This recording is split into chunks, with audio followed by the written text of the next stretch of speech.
ఈ దినమున నేను నీ చేతుల సంకెళ్ళు తీసి నిన్ను విడిపించుచున్నాను.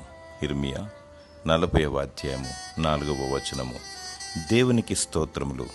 చీకటిలో ఉన్న వారిని వెలుగులోకి నడిపించును, బంధింపబడిన వారికి విడుదల దయచేయను. అనేకులు పాపానికి దాసులై సాతాను కబంధహస్తాలలో చిక్కుకుపోయారు.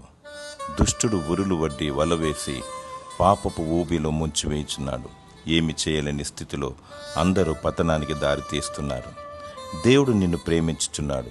నీపై వెలుగు నింపి చీకటిని పారద్రోలి నీకు విడుదలనిచ్చుచున్నాడు. నీ చేతుల సంఖ్యలను దేవుడు త్రుంచివేయుచున్నాడు. విడుదల విమోచన నీకు దయచేయుచున్నాడు. యేసు ప్రభు అని ఒప్పుకో. నీకున్న బాధను ఆయనతో చెప్పుకో. ఆయన నిన్ను రక్షించి విడుదలనిచ్చును.